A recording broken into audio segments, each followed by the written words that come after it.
Hey everybody, Randy Patterson here with Boomerocity. And I've got an interview here for you that you may think that I've just gone off the rails as far as what I normally cover. And I've been known to do that from time to time, but there's a method to my madness. And on this one, I think you'll see it once you start getting into it. This book, entitled Smitty, that you see behind me, was co-written by a dear friend of mine by the name of Marshall Terrill. Now, if you've followed Boomerocity for at least the last year, you'll remember that I interviewed Marshall about a year ago regarding the book he co-wrote with Greg McDonald called The Colonel and Elvis, or Elvis and the Colonel. And that was a book that he co-wrote with Colonel Tom Parker's protege, Greg McDonald. And so I don't want to get into all that. It's a great book. I encourage you to check it out and watch the interview too. But this particular book is a book co-written by Marshall, and it is about a murder that took place in the mid 60s in Tucson, Arizona. So you may be asking, all right, Randy, why are you getting into murder books that have to do with something that took place over 60 years ago? Glad you asked. The reason why I'm covering this is, number one, Marshall's a good friend of mine, so I like taking care of my friends, but it's got to fit into the wheelhouse. Otherwise, you guys won't be interested in watching it. This book takes me back to my youth because the murders took place just before my family and I moved from Huntsville, Alabama to Phoenix, Arizona, and still have family in Tucson. And so that's number one. It took me back to my childhood and when we moved there. Number two, there were some other pop culture or entertainment related links to that include Elvis Presley and, I don't know, the Manson murders, things of that nature. You'll see how it all kind of ties in together as you watch this chat with Marshall. And I encourage you to buy the book. The book is a page turner. I'm not one normally to read books like this because it's just not where I typically land.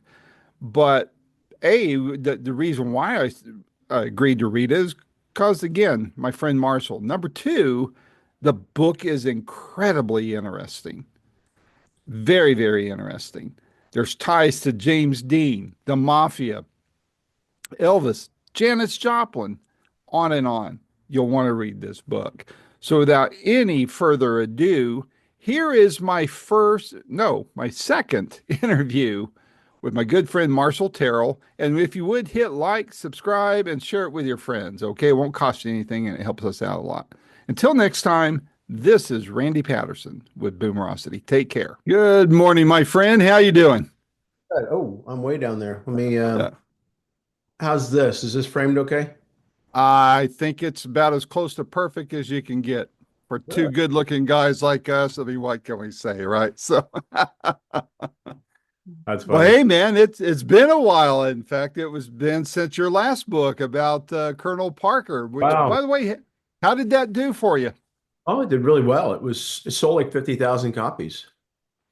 They printed 50,000 and they printed 50 and there were about 2,000 left over. And so Wow, very yeah. good. So and then now when there's like that, then they remainder it. So like I bought 300 copies and then my co-author his son was able to buy some, and so then the rest kind of go on Amazon and get a bargain price.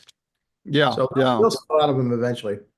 How's Greg's family doing since he passed? The mother, I'm sorry, his wife, she's doing as well as she could. I mean, they've been married since, they were high school sweethearts. Yeah, yeah. The son's doing well. The son, he does extremely well as a videographer, but yeah, it's been tough. Well, it happened so quick too. I mean, from my perspective, it did. I don't know if it had been lingering, but No, absolutely. It was like from he got diagnosed in November, like 3 weeks before the book came out, and then died in February. Yeah, well, you and I were shooting notes back and forth. I was going to be interviewing him too, Oh, wow. I and forgot that. yeah, and then you said he was ill, and of course, we kept that under wraps. But and then he next thing I know, you're telling me he's gone. I was like, holy Yeah. crap! I mean, that was quick. So, oh Yeah. man, this book. And Oh, with go ahead. him promoting it would have really gone through the roof, I think, because people can refute what I say, but they certainly couldn't refute what he had to say. Yeah. Well, and I'm sure it would have warranted an appearance at one of the big Elvis week in Memphis and all that kind of stuff. I Well, guess. I don't know. I mean, as anal as some people are against the no, colonel. believe it or not, Graceland does not like the narrative that Colonel Parker was a good guy. The Elvis has to be the good guy, and there has to be a villain. Yeah. Yeah. So they Well, play there that was narrative big time. yeah, well, there was all that financial angling against them too. What has been some of the, and we're definitely talking about Smitty here in a minute, but I'm just curious, what has been now that it's been out for a year? Um, what what have you heard? What's some of the feedback, some of the blowback even about the book? Has there been any insiders saying anything or anything like that? No, the interesting thing is now we're in a period where the old timers had their minds set, and the younger audience, believe it or not, were more willing to hear this story. And the interesting thing is Peter Goralnik's going to be coming out with a book about the Colonel, and the rumblings are that it's pro-Colonel. And Greg was actually giving Peter a lot of information, and he said, "I think Peter's going to write a very positive book about the Colonel." So Wow. it'll be one of those, we were the bellwether, but if Goralnik says, the colonel was a good guy, then that whole narrative then has to shift. Yeah, yeah. Well, well, as I told you before, when you and I were exchanging notes about before I ever interviewed you about it, I mean, I remember clearly you asked me, "Did you see the Elvis movie?" And you and I hadn't exchanged a lot of notes at that point, and prior to that, had been mostly about our mutual late friend Ken Mansfield. And you shot me a note. And you said, "Did you see the Elvis movie?" I said, "Yes, I did." And while you were writing the note to me asking me how I felt about how they portrayed the colonel, was sending you the link to my review of it. And I saw the dot stop and you wrote back, you go, "You get it." Because Yep. I did. I mean, none of us were right there, but gosh, I mean, all you have to do is look at some of the video of the colonel. If nothing else, they portrayed him as a doofus, which he was anything but, you know. And Yep. there was just some things that were patently untrue. And the interview with Tom Hanks that said he was going to portray the colonel nicely. He promised that to his widow, and that did not happen, you know. Yep. So, Yeah. A so anyway, lot of people got betrayed on that film. yeah, yeah, definitely. So man, this book, I had to go back and kind of go through it again. Being older like I am, sometimes short-term memory can be a little challenging at best.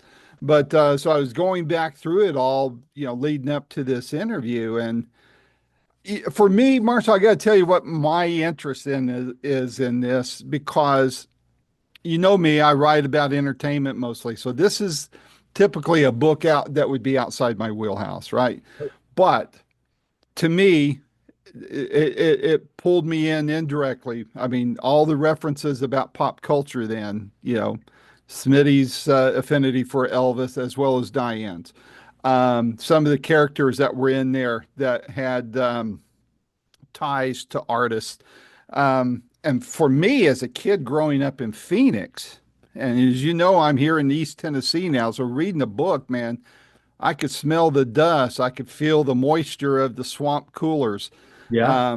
Because I moved out there, my family and I moved out there midway through my fourth grade year in 1969. So, and our stop was in Tucson to visit with my aunt and uncle and my cousins who lived in some of the area there that you mentioned in the book.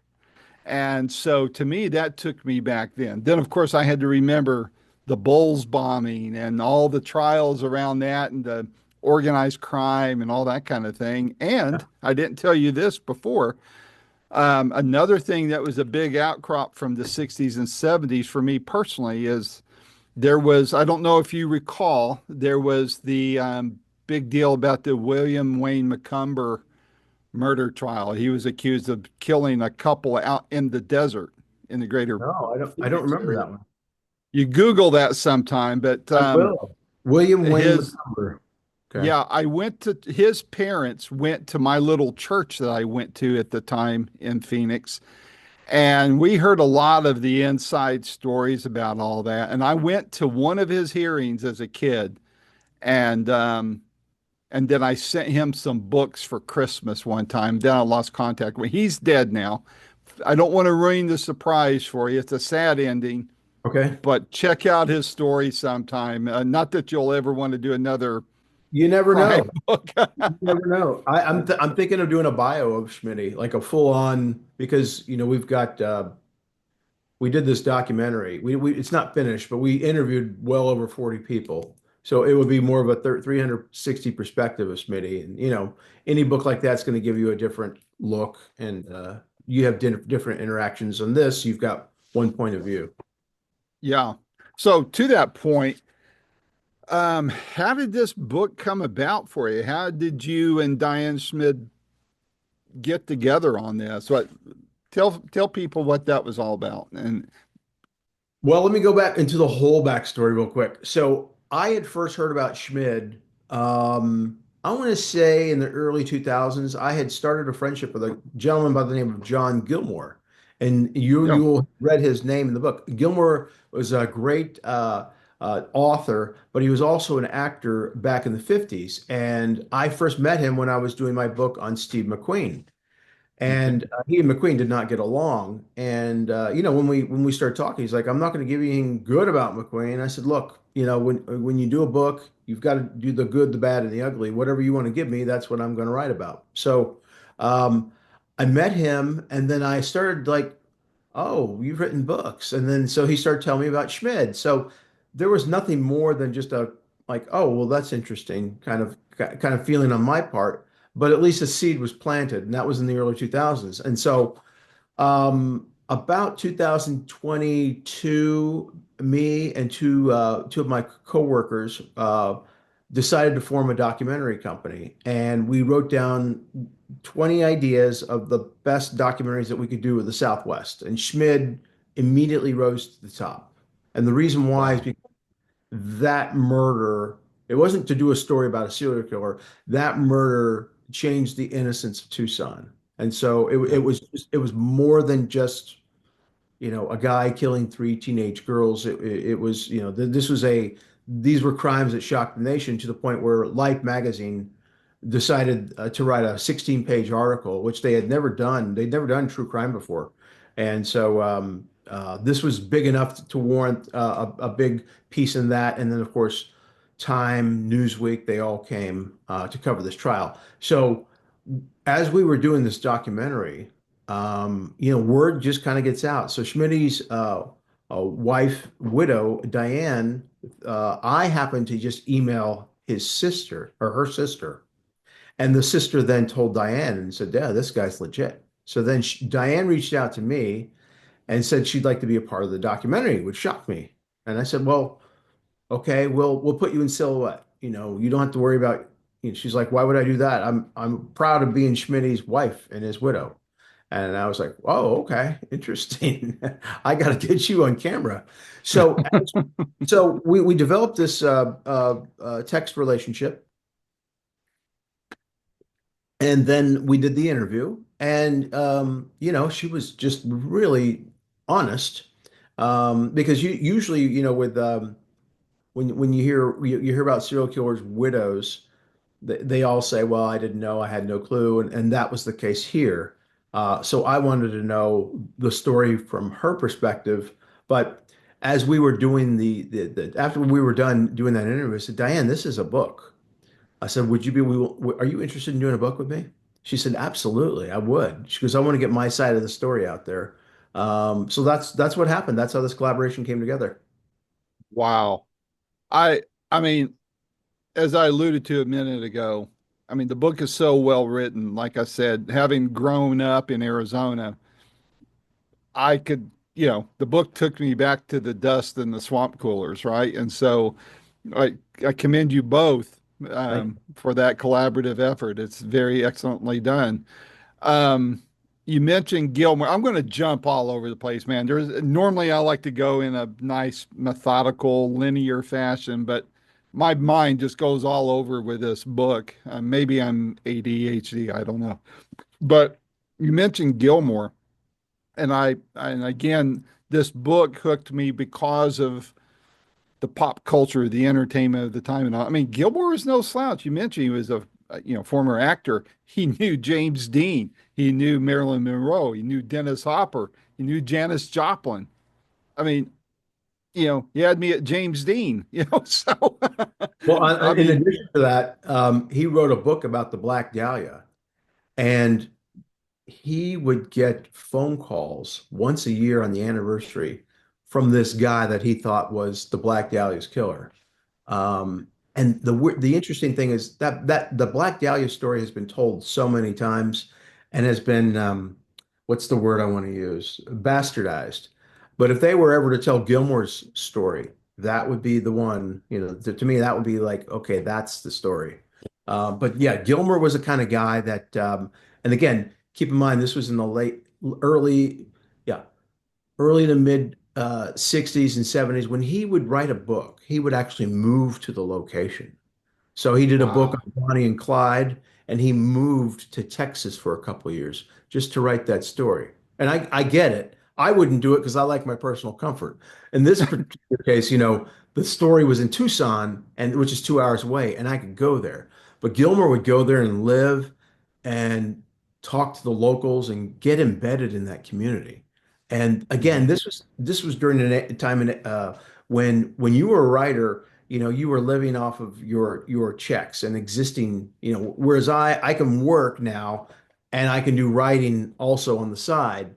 But his was a little bit harder of a toe, you know what I'm saying? So he Yeah. was a very, very hard-boiled writer.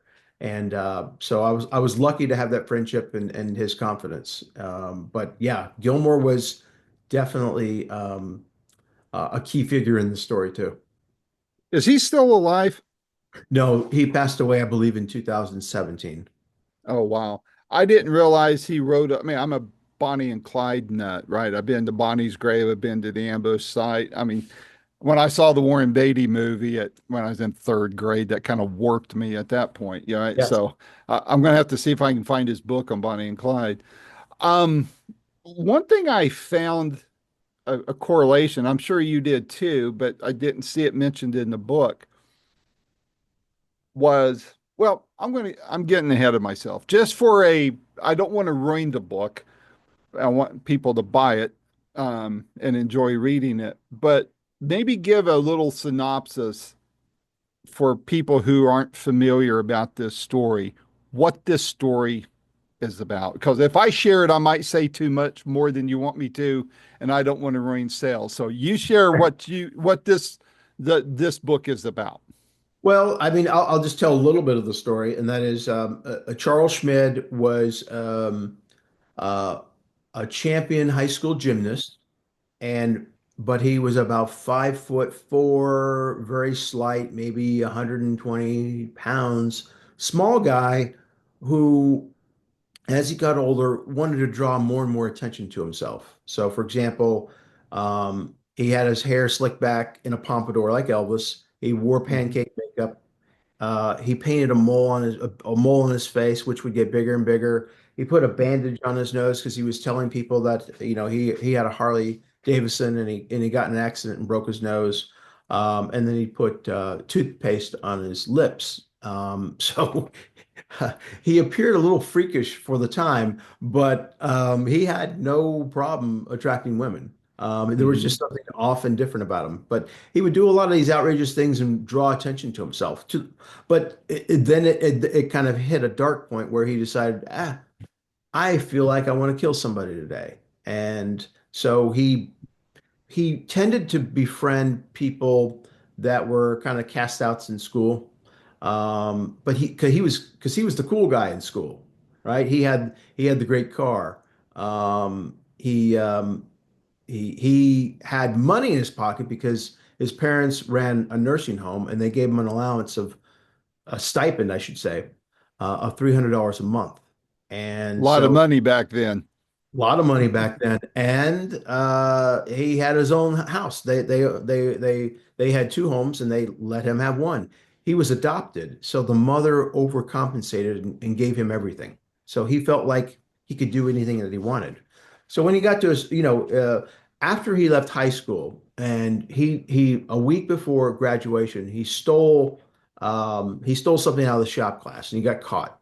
And they gave him the opportunity to apologize and give the tool back, or he wouldn't graduate. He opted not to graduate, not to apologize. And so from that point on, his life just kind of goes downhill because he's got nothing going on. I mean, you know those guys in high school, right? They were something in high Mhm. school, and then when they get out, well, their lives kind of just end. They dead end. And he was one of those people. Like the uncle on Napoleon Dynamite, right? So Oh, that's funny. That's exactly right. So Smitty then kind of, again, he befriends a lot of younger people that he can manipulate. And so he decides one night that he wants to kill somebody. And he gets his sometime girlfriend, Mary Ray French, who was a neighbor of this young lady, together with another gentleman on the auspices of a double date. They lured her out while her mother was a nurse, went to work, and then they lure this young lady out. Her name was Eileen Rowe, and so they lure her out, and then they take her to the desert, and then they kill her. Mhm. And now it was Schmitty and it was John Saunders who killed her. Mary Ray French had nothing to do with the killing, other than luring her out of the house. Right. So this goes unsolved for about a year. Saunders moves away. Mary Ray French goes to Texas, and life goes on for Charles Schmid. And then he has another girlfriend named Gretchen Fritz, and he and Gretchen are like oil and water, and they do not get along. But he decides one night to take her to the gravesite of Eileen Rowe because she doesn't trust him and is always calling him day and night. Where are you? What are you doing? Are you cheating on me? Are you doing this? Are you doing that? So one night he decides, okay, maybe if I bring her to the gravesite of Eileen Rowe, I will build trust with her, and we won't have we won't have these fights any longer.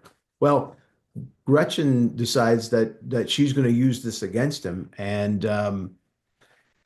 over the course of several months, I'm going to tell. And then one night she decides that, while she's at a drive-in movie theater with her younger sister, Wendy, she hears that there's a party going on at Schmid's house. And then she's angry, calls him, says, I'm coming over. He tells her, don't come over. She comes over. Um, he strangles her, and then Wendy's on the couch watching TV, who's 13 years old, and then he has to decide what he's going to do with her. So he decides to kill her as well, and then he dumps their bodies in the desert. And so then he decides to enlist the help of one of his friends by the name of Richard Bruns, because the mafia then pays him a visit, and they're asking where these two girls are. And Richie Bruns happens to be there. And so Schmid happens to bluff his way out of it. And then he and Bruns actually just says, we need to go bury those bodies like deeper so that they're never found. And so Bruns kind of gets himself involved in it.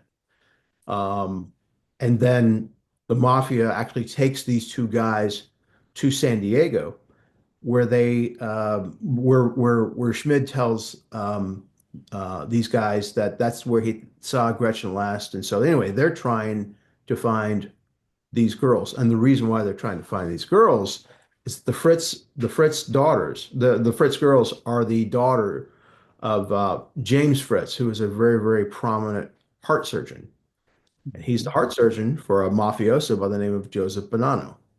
So It's, so it's this whole story and how it all interweaves together. And then of course F. Lee Bailey gets involved later on. And so as you can see, it now makes for the makings of a national story. That I know. I kept reading this and thinking, gosh, I mean, when I heard that about the mafia, I was thinking you would have thought Smitty could have won the lottery or something with some of the luck he had. But I mean, clearly he was narcissistic and a sociopath. But one thing that struck me, correct me if I'm wrong, but it seemed to me like he hid that pretty well.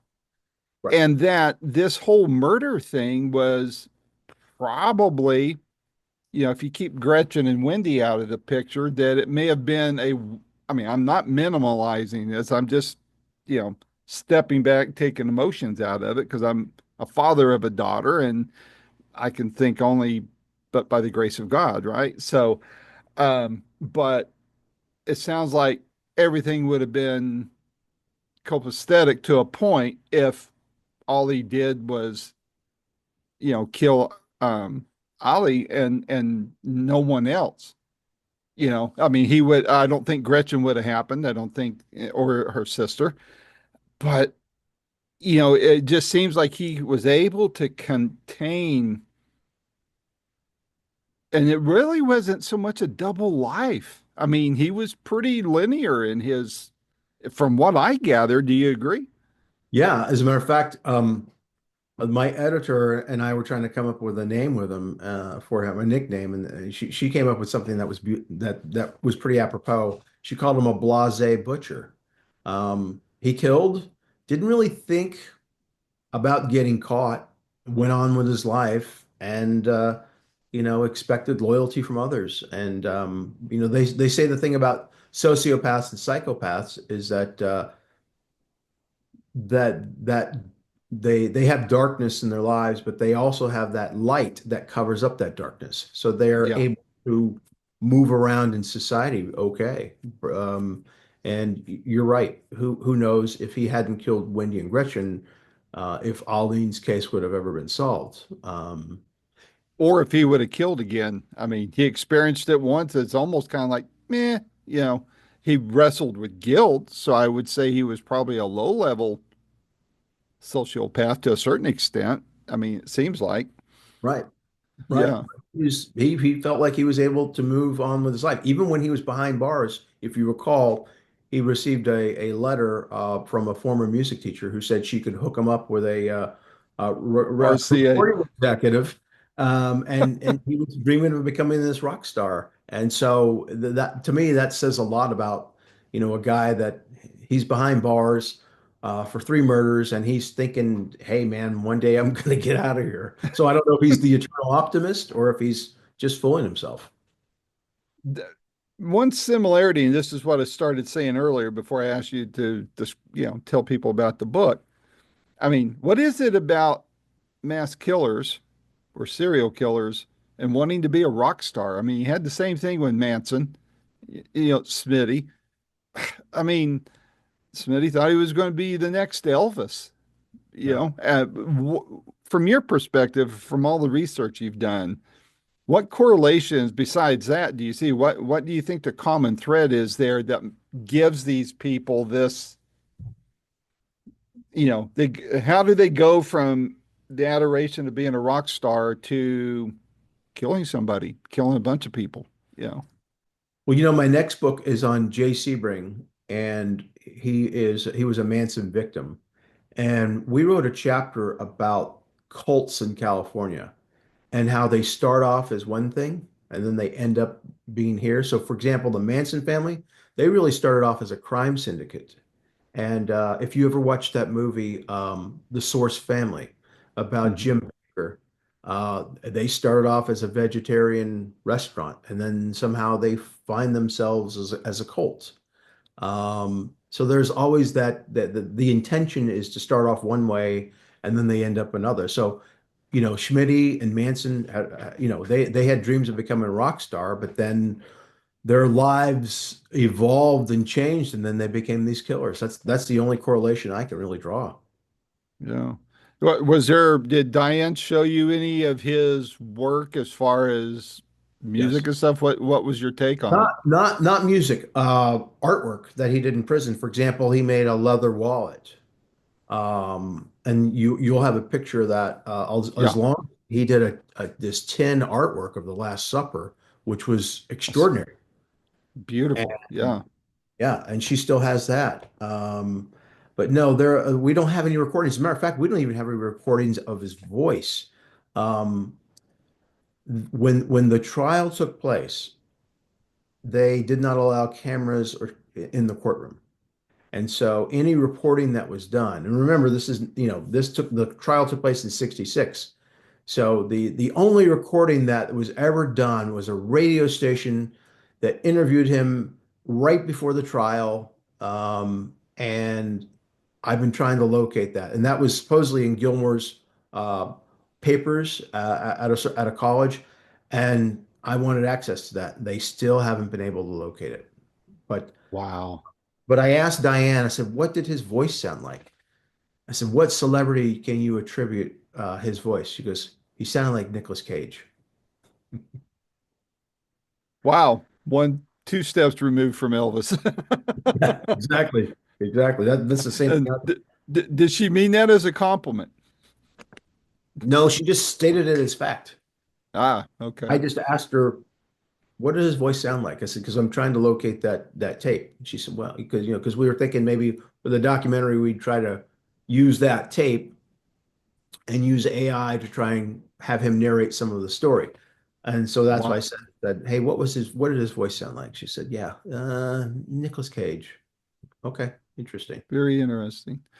One thing I noted about him too, which you documented very, very well, and Diane seemed to share quite a bit of, is his relationship with his parents, especially between he and his mom. His mom, I mean, being so dominating, so cold, and him being adopted. I mean, I know people who are adopted, Mhm. and it does there is that little sliver of that tinge of it seems like, and I'm not casting dispersions on them. I can only imagine what that feels like to find out you're adopted and that for whatever reason your parents either rejected you or were taken away from you. That's got to hurt and hurt deeply. Um, how much of a role do you feel that his relationship with his mom or with his parents in a broader sense, and the fact that he was adopted, how much of a role did those two aspects play in doing what he did? I think it played a very big role because we interviewed a lady that dated, for the documentary that dated Smitty, and she said he once confided in her, "I don't feel like these people are my parents." He goes, "I don't look like them. I don't act like them. I have none of their traits." And then she told us one day of how he found out. That was he was snooping through the closet and he came across these papers and then found out that he was adopted, like around the age of 18. And Wow.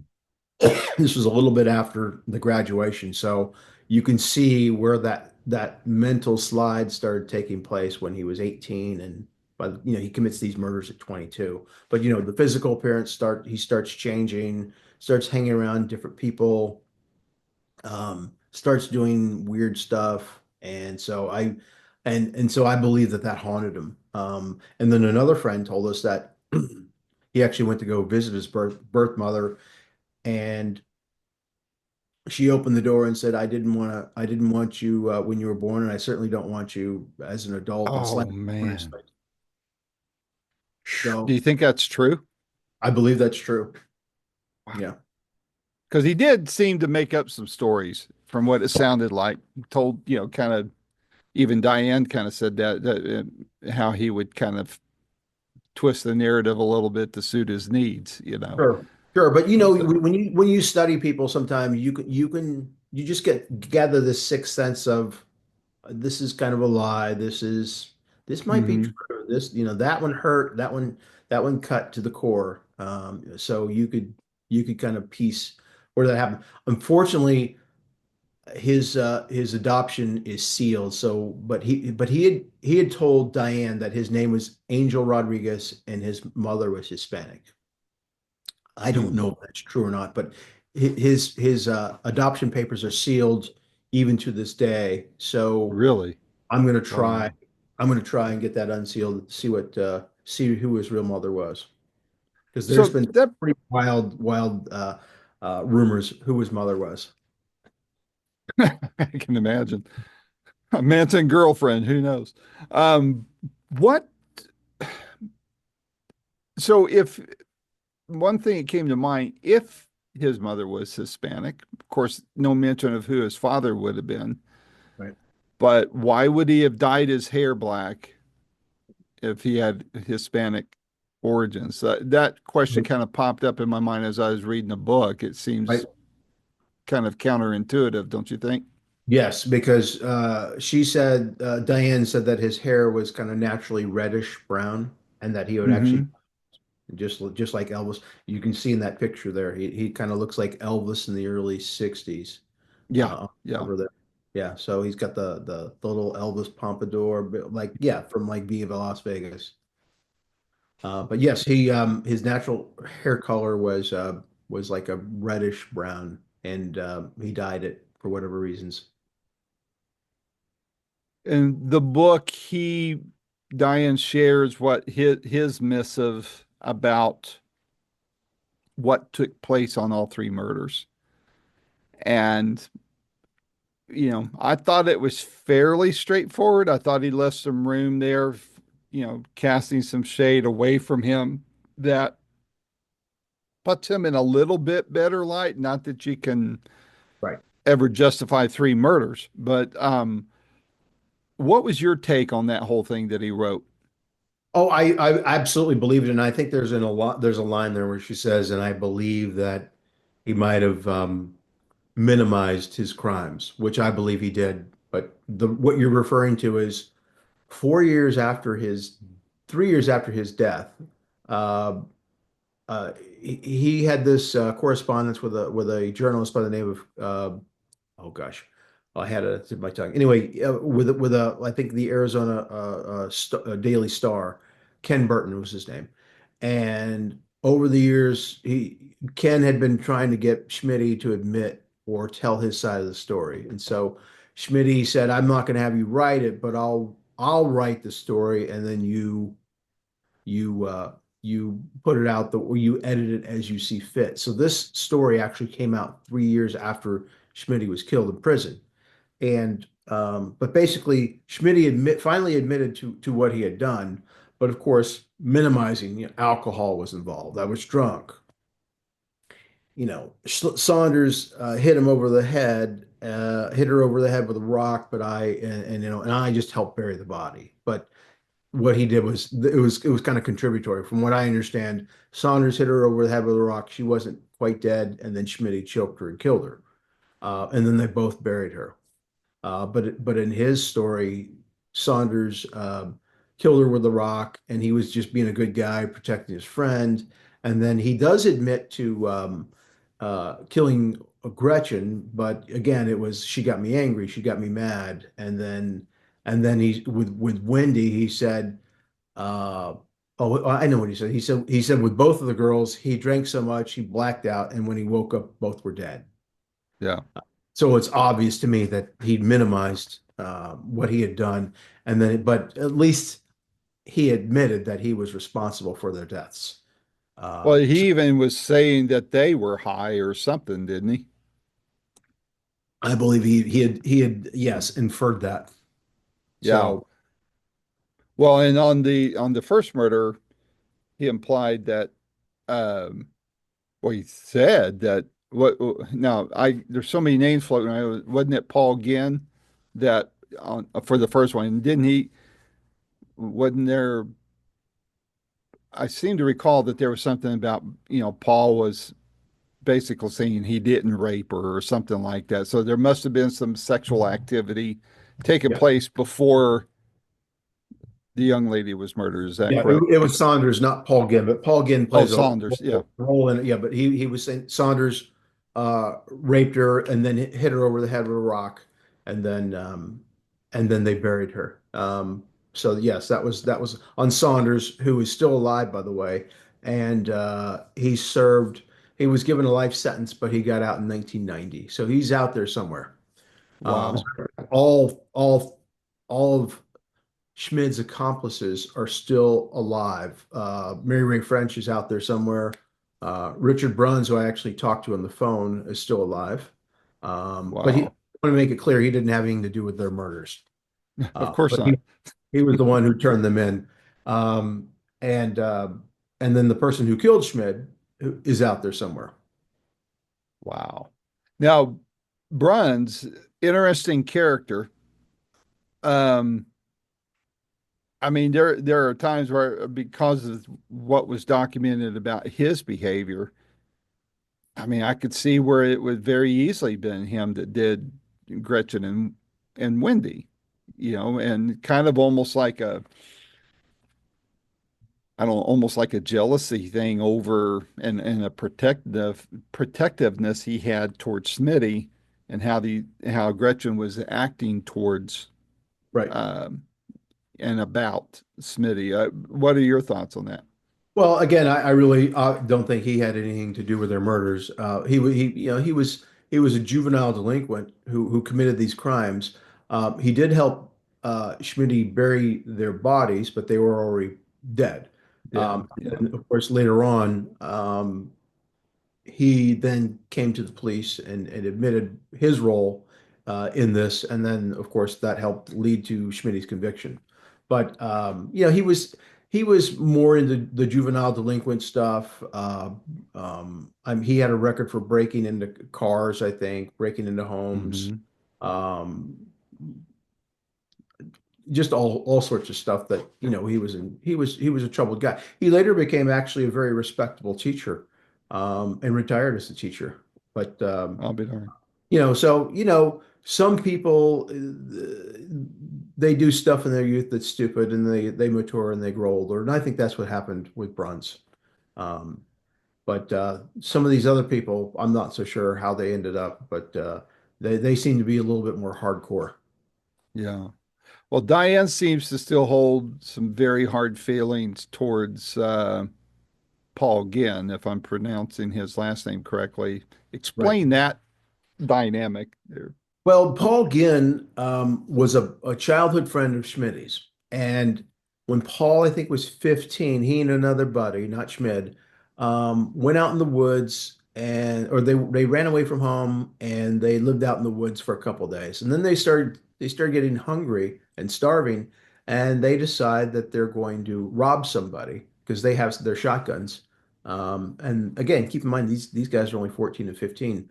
And Ginn pulls over a military guy off of Mount Lemon, waves him down, and then puts the gun in his face. And then, I think he accidentally shot him in the face. And then he went away for 5 years, I believe. So then he comes back into Schmidt's life as he and Diane are courting, and and Ginn is very angry for whatever reasons at Schmitty that he's marrying this young girl.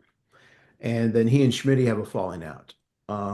But his timing is interesting in terms of when he left, because he was living with Schmitty and then he left, but he left like the day before the Gretchen and Wendy were killed.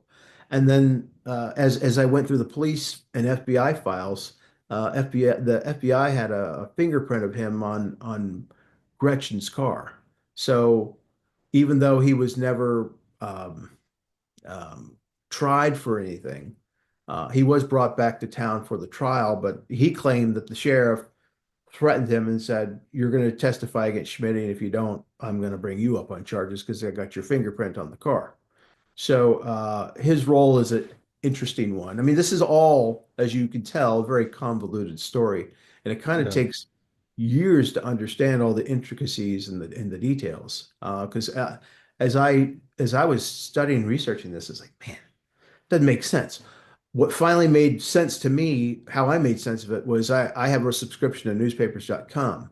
So then what I was doing was I was reading on a daily basis how things were happening and how it transpired in real time.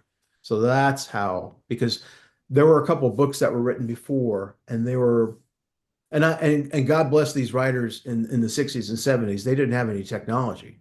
They had to Right. kind of they had to gumshoe everything, right? They had to go to the sources, which is great.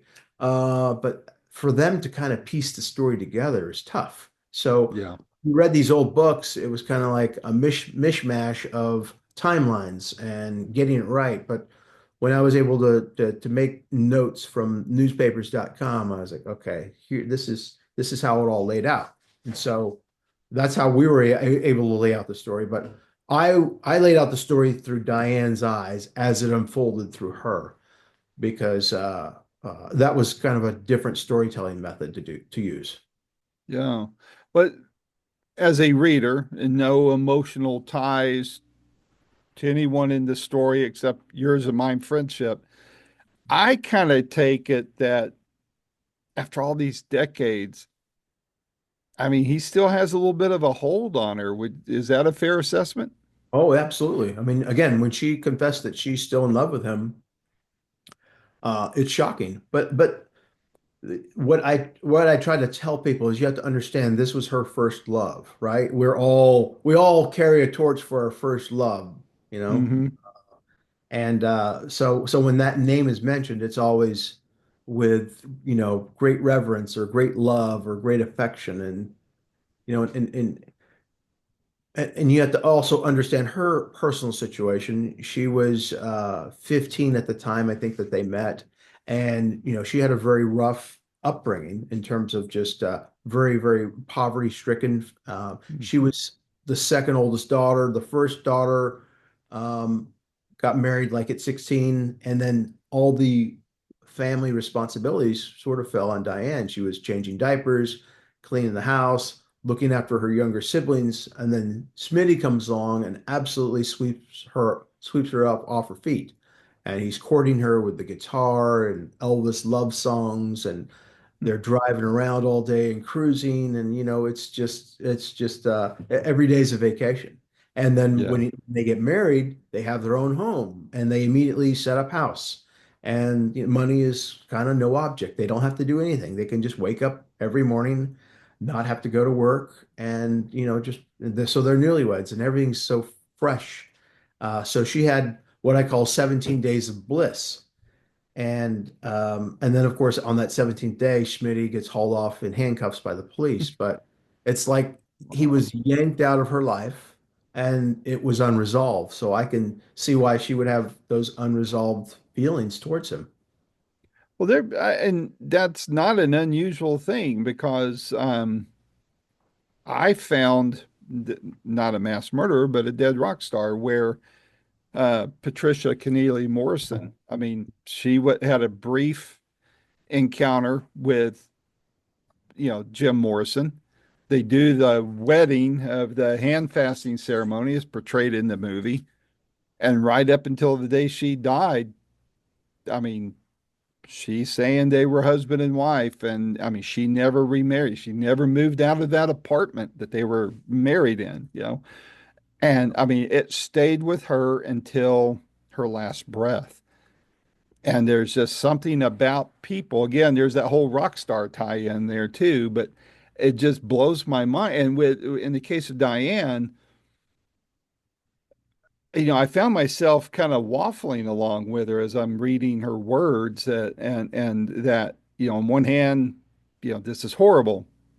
On the other hand, that's my husband. And she had remarried after, after all this. And so, which brings me to another question. I noticed she uses the Schmid name on the book, although Yeah. she had remarried. Has she legally changed her name back to Schmid, or was this for the purposes of This is publication?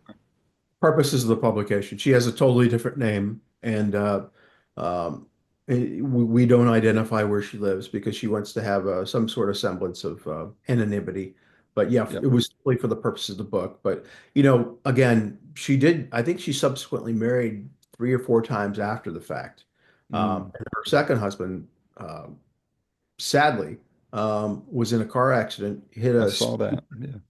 hit a speed rail, and it sliced through the car and then glanced up towards the driver, which was him, and then severed his head. So, Wow. she had some really bad luck with her husbands, and then husband three and four, they were drinkers, and so you ever see that Seinfeld episode where where George has this girlfriend in prison, and it works because he knows She's in where. prison.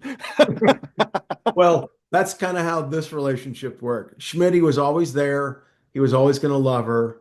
All these other things were happening to her outside of, prison, but he was always going to be the steady in her life, and that's just how things worked out. So I think that's where Wow. that affection comes from.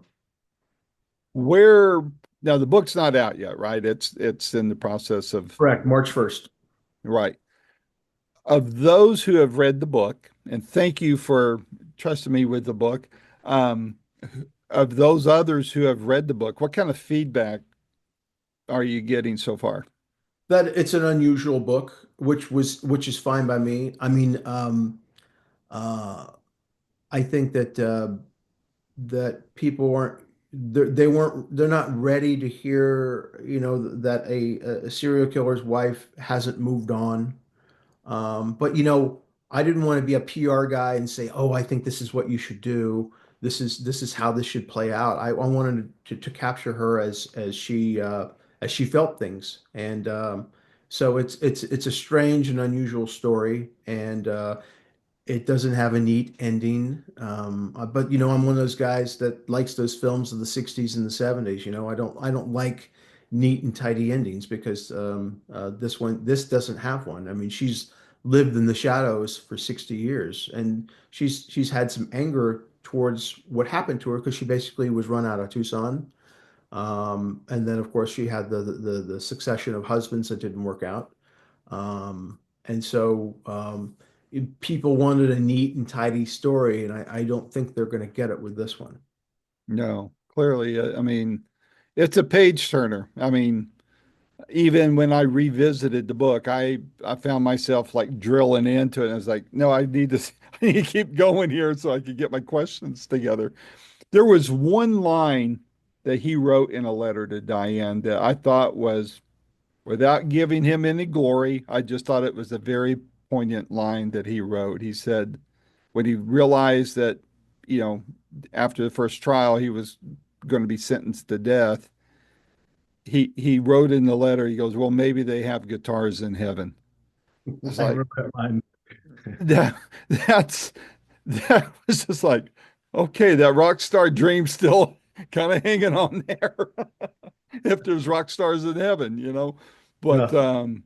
well, man, this book, I can't say enough about it, Marshall. It's just phenomenal, and I think clearly you've had your niche with the entertainment industry, and now with this, I mean, I don't know if there's anything there on the Macumber thing that I told you about. Someone who came to mind that I would love to hear their story today, although I think she may be a little bonkers. I don't know. Is Marina Oswald, Right. and their kids. Her and Lee's kids. I know she was still living in the greater Dallas area, at least 15 or so years ago. But I mean, those stories I think are fascinating, even if they are a bit biased in their approach to things. But I think her last name is Porter now. But and I don't know. She may have died already, but as far as 15 years ago, she wasn't. She was still alive. But you have this knack of beautifully telling a story, very engaging. Like I said, I could smell the desert dust and the swamp coolers, man. And I mean, you nailed it well. And so you alluded to some other books that and projects you're working on. What's on your radar next, and what can we look forward to in the future? Well, the Jay Sebring book is next, and again, Jay was the celebrity hairstylist that really brought men's hair design to the United States, and so uh, he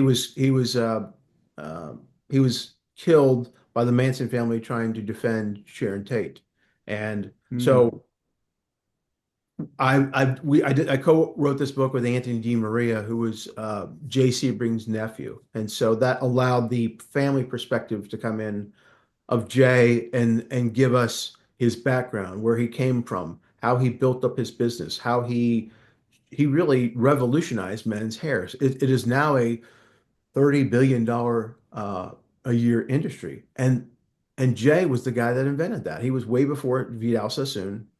He was coming out with a line of hair products, um, and then of course gets murdered by the Manson family, and then his reputation is dragged through the mud because there was all sorts of allusions to satanic worship and drugs. And so we say in the book he was killed three times: his physical body, his reputation, and then sadly what happened was is that his business uh, went down the drain and was put into bankruptcy, and then other people bought the name and then became millionaires themselves. So it's Mm. really, the half of the story is like this guy's a rock star, he's living the life, and then the other half is, man, anything that good ever happened in his life became very, very tragic. And so Wow. this is the first bio of Jay Sebring, who was definitely worthy of a bio because he cut the hair of Steve McQueen, Paul Newman, the Rat Pack. Everybody in Hollywood wanted to go to him. He was charging $100 a haircut when the going price was like $5. So Wow. he was able to tap into the creme de la creme of Hollywood. And once they got their hair cut by him, they didn't go anywhere else because they wanted to look good. Yep. You talk about hair, back in the 50s, everybody had a butch cut, right? That was kind of it. And then he came in with the longer blow dried cut look that you see today. Hmm. It's very, very Yep. timely. Very So cool. When is that coming out? that's coming out in July. All right. And then I've got a third book coming out in 2025, a coffee table book on the making of Steve McQueen's last two movies, Tom Horn and The Hunter. And the photos were Whoa. provided by his widow, Barbie McQueen. Wow. All right, buddy. We got to talk on those, man. Those are right up my alley. So let's yeah, the door is always open to you, as you know. So but It. again, this book, I when you first turned me on to it and said it was coming out, I have to admit I was like a little hesitant because I thought, man, this is outside my wheelhouse. But man, from like page two on, I was in, and I was reading it on my iPad, and I was just like, I couldn't read fast enough. It's very, very well written, and I'm not just saying it because we're friends. It's an amazing book, and my compliments to Diane as well, if you could pass those along. And I hope it does well, and I hope it helps somebody. I think a book like this, there could be a woman out there that reads it and goes, "Oh my gosh, this sounds so much like me. I need help." And hopefully that happens. Or a young man who is another Smitty is saying, "Look, man, I see me in this guy. I need help, before I hurt somebody." Hopefully, those can be some of the returns on the investment you've made in this story there. Yeah, So, and the beautiful thing at the end of the book, she does say that she does forgive everybody. yeah, Um, she you, does. you went through this journey with her where she was very, very angry and upset with people, but at the end, she kind of realizes, if I'm going to move on with my life, I need to forgive everybody and then move on from Schmitty. And that brings up I mean, that's a very good thing. Forgiveness. I mean, it's a very obviously very biblical concept. She takes it from the Judeo-Christian perspective, which is where I come from. And I remember reading Joey Kramer's book from Aerosmith and his letter of forgiveness to his dad for all the abuse. That's more for the writer than it is for the receiver. And I think that that's a very healthy thing that Diane did.